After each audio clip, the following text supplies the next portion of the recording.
پیارے دوستوں، ببلو اور وزیر گھر کی طرف روانہ ہوئے، یعنی ببلو کو لے کے وزیر گاؤں کی طرف روانہ ہوا۔ وہ لوگ چل رہے تھے کہ اچانک گھوڑے کو چوٹ لگ گئی پتھر سے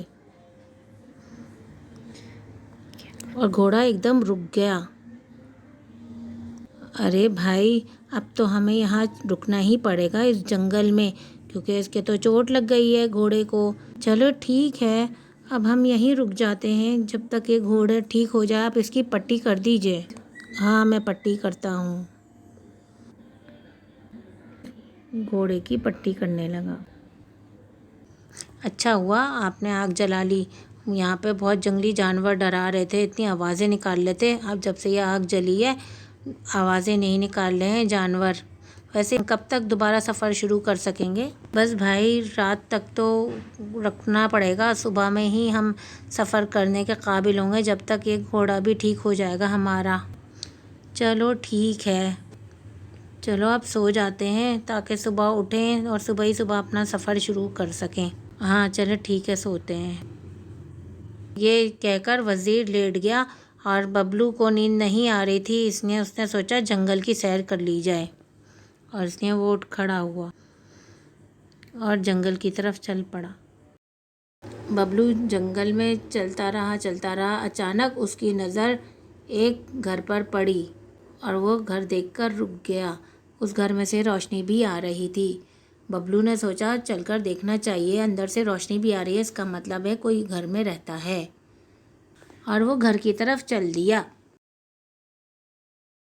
جیسے ہی ببلو گھر کے اندر داخل ہوا اسے رونے کی آواز آئی، وہ اس آواز کی طرف چل دیا۔ کچھ ہی دیر میں اسے ایک لڑکی نظر آئی جو زور زور سے رو رہی تھی۔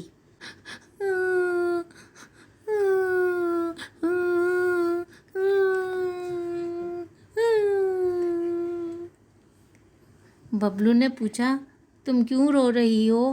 کیا ہو گیا تمہیں؟ تم کیوں رو رہی ہو؟ لیکن پھر بھی وہ روتی رہی۔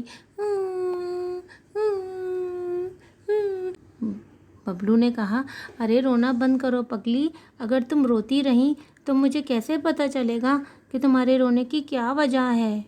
اس پر وہ بولی تمہیں نہیں پتہ، میں یہاں پر کب سے اکیلی ہوں، اور میرے امی ابو کا بھی انتقال ہو گیا، اور میرے بھائی اور بہنوں کا بھی، سب چلے گئے مجھے چھوڑ کے۔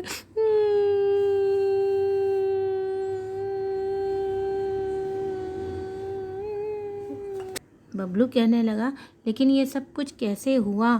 بتاؤ تو صحیح، کیا ہوا تھا تمہارے ساتھ؟ بتاؤ نا۔ جس پر وہ بولی ببلو میرے ابو جو تھے وہ بادشاہ کے پاس وزیر تھے، وزیر خزانہ، اور بادشاہ کے پاس بہت زیادہ دولت آنے لگی تھی، کیونکہ وہ شطرنج جو ہے شرط لگا کر کھیلتا تھا، اور جو بھی دوسرے ملک کا بادشاہ ہار جاتا تھا تو وہ اس کے عوض بھاری رقم اور بھاری اشرفیاں سونے کی لیا کرتا تھا۔ اور میرے ابو کے دل میں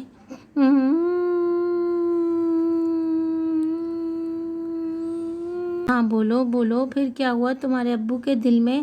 آگے بھی تو بتاؤ مجھے، کیا ہوا آگے؟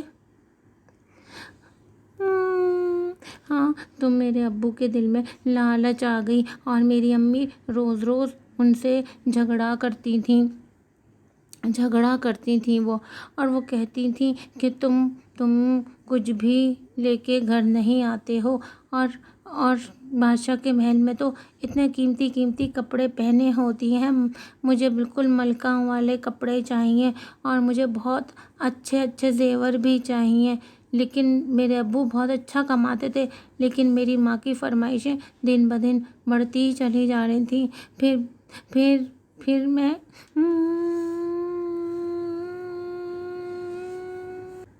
ارے پگلی رو نہیں، بس کرو، اب آگے بھی بتاؤ پھر کیا ہوا؟ پھر بتاؤ۔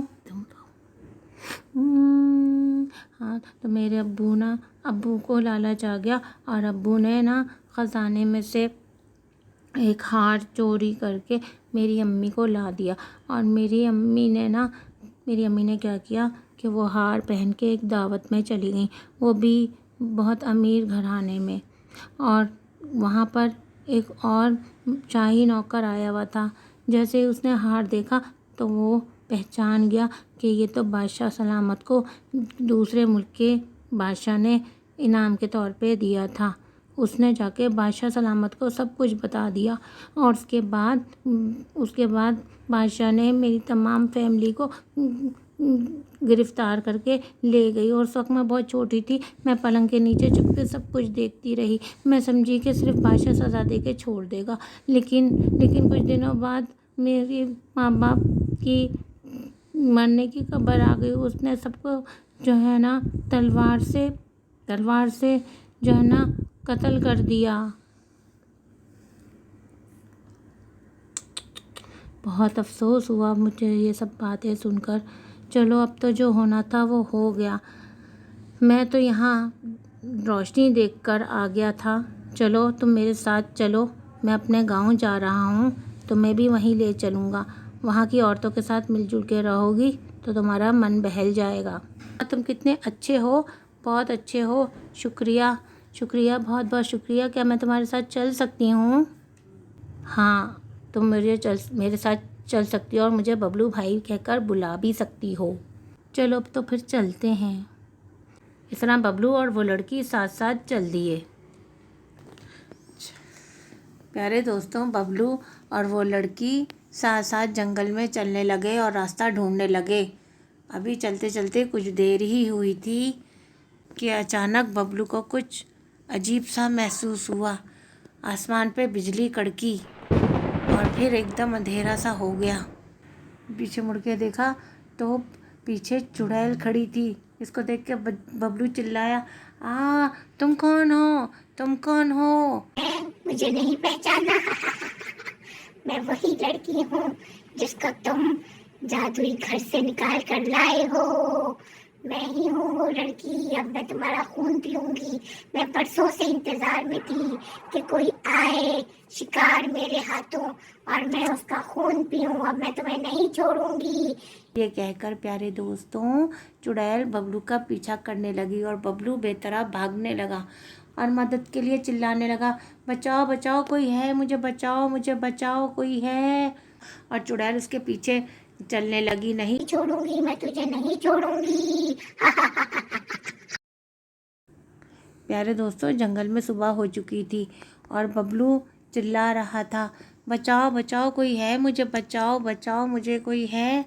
کیا ہوا ببلو، کیا ہوا؟ اٹھ جاؤ، صبح ہو گئی ہے، اب ہمیں گاؤں کی طرف روانہ ہونا ہے، تمہاری طبیعت تو ٹھیک ہے؟ اور ایک دم ببلو اٹھ کے کھڑا ہو گیا اور اس نے ایک گہری سانس لی۔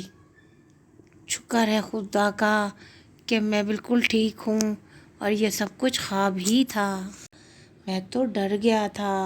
ہاں ببلو، یہ جو جنگل ہے نا، یہ آسیب زدہ جنگل ہے، اسی لیے یہاں پر جو بھی ٹھہرتا ہے وہ اسی طرح ڈر جاتا ہے۔ چلو اب جلدی واپس گاؤں کی طرف روانہ ہو جائیں تاکہ ہم جلدی گاؤں پہنچیں۔ ہاں ٹھیک ہے، چلو اب گاؤں کی طرف چلتے ہیں۔ پیارے دوستوں ببلو اور وزیر دونوں گاؤں کی طرف روانہ ہو گئے۔